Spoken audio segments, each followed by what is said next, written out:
છેલ્લા 2 દિવસથી અમે ઉંદર પકડવા માટેની પાંજરા મૂકેલા છે પીએમ સોસાયટી બિલ્ડિંગ ઓપીડી બિલ્ડિંગની અંદર. ગઈકાલે જ તે સવારથી અમે કામગીરી શરૂ કરી દીધેલી હતી. 30 જેટલા પાંજરા મૂકેલા હતા. ગઈકાલે 40 કરતાં વધારે ઉંદરો પકડાયેલા છે. આજે પણ વધારે ઉંદરો પકડાયેલા છે, જેને અમે પકડી અને શહેરની બહાર ખુલ્લી જગ્યામાં વ્યવસ્થિત રીતે છોડી રહ્યા છીએ. આવા આખી ઝુંબેશ છે જ્યાં સુધી ઉંદરોનો ત્રાસ આખી બિલ્ડિંગમાંથી કે કેમ્પસમાંથી પૂરો ન થાય ત્યાં સુધી ચાલુ રહેશે.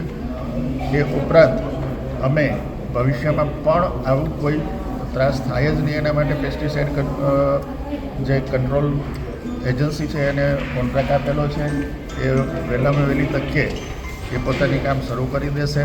એટલે ભવિષ્યની અંદર માત્ર ઉંદર જ નહીં પણ જે કંઈ બીજા વંદા છે કે ઉધઈ છે એવો કોઈ પણ ત્રાસમાંથી આ કેમ્પસને મુક્ત કરવામાં આવશે. જે એજન્સીને કામ આપવામાં આવ્યું છે તેની બેદરકારીના કારણે આ વસ્તુ બની હતી, તેના સામે કંઈ 1 મહિના પહેલાં અમે એજન્સીને એ કોન્ટ્રાક્ટ આપેલો હતો, પણ એજન્સી બીજી જગ્યાએ ઓલ ઓવર ગુજરાતમાંથી રોકાયેલી છે. બીજી જગ્યાએ એનું કામ ચાલુ હોય એટલે એણે થોડો સમય માગેલો હતો.